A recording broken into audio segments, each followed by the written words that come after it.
গাড়ি থামবে না। চাইলে গাড়ি থেকে লাফ মারতে পারো, কিন্তু লাফ মারলে আমার এর মতোই হয়ে যাবে।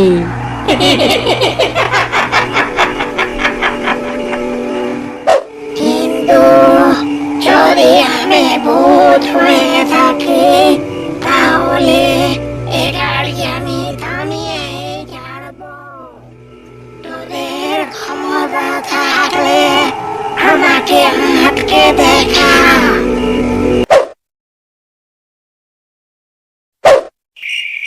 আমি, বাবু, ধুম আর অজু, এই চারজনাতে বিভূতি দাদুর চপের দোকানে বসে আছি। বিভূতি দাদুর দোকানে আমরা রোজ আসি। দাদুর চপ আর বেগুনি যে খুব ভালো হয়, শুধু সেটার জন্যই না, আসলে বিভূতি দাদু খুব ভালো ভূতের গল্প শোনায়। তার গল্পগুলো শুনে ঠিক বুঝতে পারি না কতটা দাদু সত্যি বলছে আর কতটা জল মেশাচ্ছে। শুনতে কিন্তু আমার বেশ ভালোই লাগে। তাই আমরাও প্রায় প্রতিদিন সন্ধ্যায় দাদুর কাছে গল্প শুনতে আর আলুর চপ খেতে চলে আসি। দাদু, তাহলে একদম গল্পটা বলবে? আজ কিন্তু একটা জম্পের গল্প বলা যায়। হুম, আচ্ছা আচ্ছা, ঠিক আছে, আজ তোমাদের একটা জম্পেশ গল্পই শোনাবো। শোনো তাহলে। সময়টা তখন 60-এর দশক। কলকাতা থেকে বাড়ি ফিরছি। বিকেল 4টার মধ্যে আদ্রা স্টেশনে নেমে যাবার কথা, কিন্তু মেদিনীপুরের কাছে কী কারণে ট্রেনটা প্রায় 5 ঘন্টার মতো দাঁড় করিয়ে রেখে দিল। বাঁকুড়ার পর থেকে পুরো কামরাটা খালি। মনে হচ্ছে গোটা ট্রেনটাতে যেন আমি একাই আছি।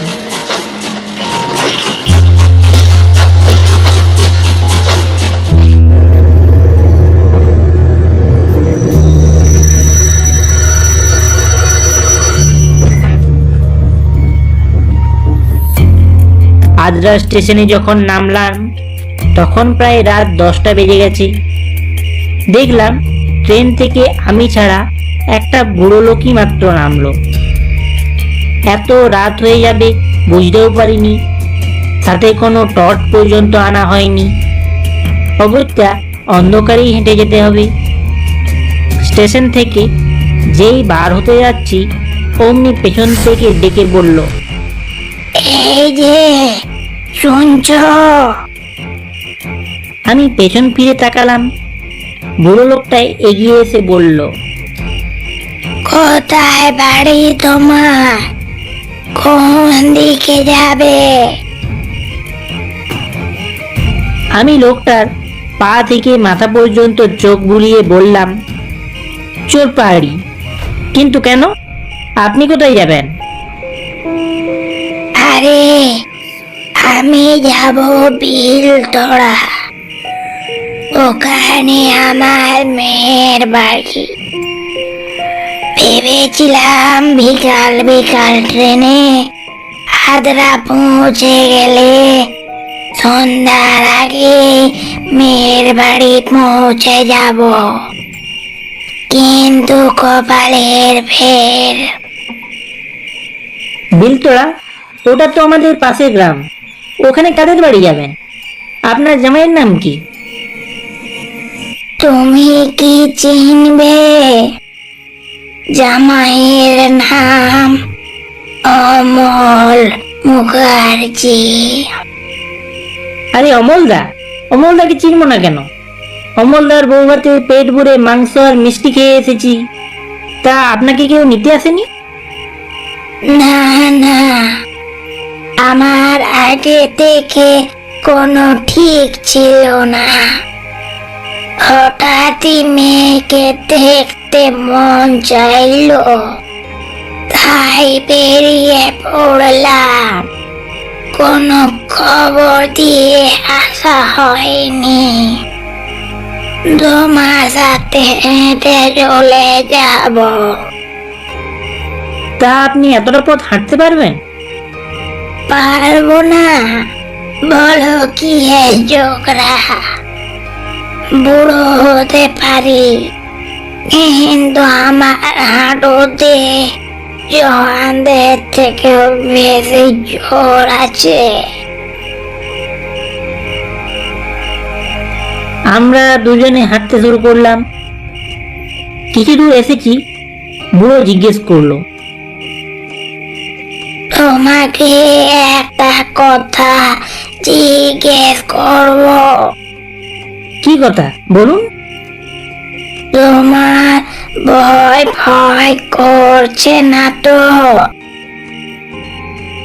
ভয়? কিসের ভয়? এটা তো আমার চেনা রাস্তা।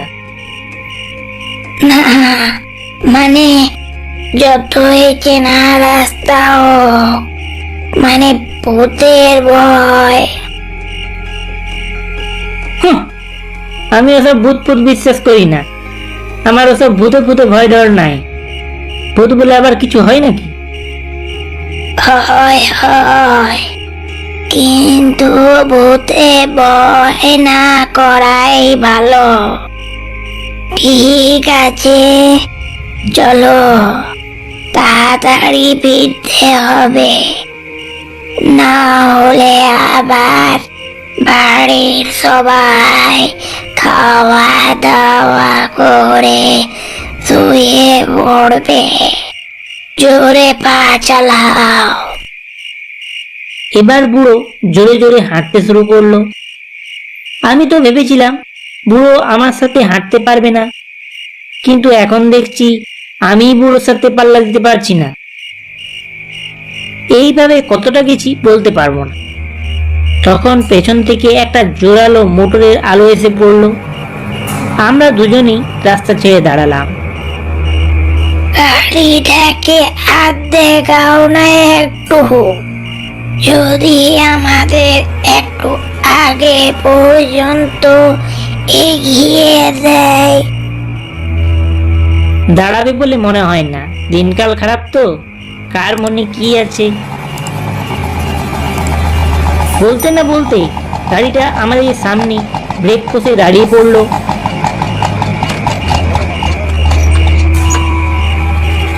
গাড়ির পেছন দিকে মোটা গোপওয়ালা একজন বসেছিল। গম্ভীর গলায় বলল, আপনারা কারা, আর এত রাতে কোথায় যাবেন? আমরা বাড়ি ফিরছি। ট্রেনের গোলমালের জন্য ফিরতে রাত হয়ে গেল। আমি যাব চোরপাহাড়ি, আর উনি যাবেন বিলতড়া। ও, তাহলে আপনারা আমার গাড়িতেই উঠতে পারেন। আমি বেরো যাব। আপনাদের দুজনের গ্রাম তো পার হয়েই যাব। আমরা দুজনেই তাড়াতাড়ি উঠে পড়লাম। ধন্যবাদ। আপনার বাড়ি কি বেরোতে? না, আমি বেরোর লোক নই। আমি থাকি কাশীপুরে। একজন মরণাপন্ন রোগীর কল পেয়ে তাকে দেখতে এসেছি। ও, আপনি তাহলে ডাক্তারবাবু? তো বেরোতে কাদের বাড়ি যাবেন? অত কৈফিয়ত আপনাকে দিতে পারবো না। চুপচাপ সোজা হয়ে বসে থাকুন। এরপর আর কথা বলা চলে না। কে জানে, আর কথা বলতে গেলে হয়তো গাড়ি থেকেই নামিয়ে দিতে পারি। গাড়ি ছুটলো ঝড়ের গতিতে। এত স্পিড যেন মনে হচ্ছে এখনই গাড়ি থেকে ছিটকে পড়ে যাব। কিন্তু আজব ব্যাপার হলো, আধ ঘন্টারও বেশি সময় গাড়ি চলছে, কিন্তু তবুও পথ শেষ হচ্ছে না। এই স্পিডে তো 10 মিনিটের মধ্যেই চোরপাহাড়ি পৌঁছে যাওয়ার কথা। মনে হচ্ছে যে পথটা পার হয়ে এলাম সেই পথেই আবার গাড়ি ছুটছে, আর সেটা বারবার হচ্ছে। এটা থেকে বুড়ো লোকটা রেগে গেল। ডাক্তার বাবু, আপনার ড্রাইভারকে গাড়ি আস্তে চালাতে বলুন, এখনই তো গাড়ি উল্টে যাবে। গাড়ি উল্টাবে না। যদি উল্টানোর হতো তাহলে এতক্ষণ উল্টে যেত। কিন্তু দেখুন না, কত বেশি ঝাঁকুনি দিচ্ছে। আমি বুড়ো মানুষ, আমি কি এত ঝাঁকুনি সহ্য করতে পারি? বুঝেছি, কিন্তু এটুকু তো সহ্য করতেই হবে। বহুদিনের পুরনো গাড়ি, এর উপর একটাও চাকা নেই। রাস্তার ধারে অনেকদিন পড়েছিল। মাথার হুডটাও কে নিয়ে পালিয়েছে, ইঞ্জিনটাও বেচে দিয়েছে। না তেল ভরতে হয় না জল, গাড়িটা ছুটছে, এটাই কত বড় ব্যাপার। নেহাত আমার ড্রাইভারের হাত খুব পাকা, না হলে। ততক্ষণে আমি বেশ বুঝতে পেরে গেছি কাদের পাল্লায় পড়েছি। কিন্তু বুড়ো লোকটা ভয় পেল না, বলল, বিল ধরা যেতে আর কত সময় লাগবে? বেশি কেরামতি না দেখিয়ে তাড়াতাড়ি পৌঁছাও। আর না পারবে তো গাড়ি থামাও, নেমে যাচ্ছি।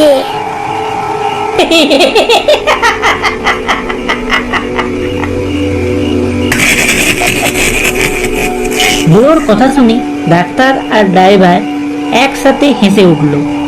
ভয়ে তখন আমার হাত পা কাঁপছে। বুড়ো লোকটা বলল, তুমি একদম ভয় পাবে না, আমি আছি তোমার সাথে। এই বেড়া ড্রাইভার, গাড়ি থামা বলছি। এই গাড়ি নামবে না। চাইলে গাড়ি থেকে লাফ মারতে পারো, কিন্তু লাফ মারলে আমার এর মতোই হয়ে যাবে।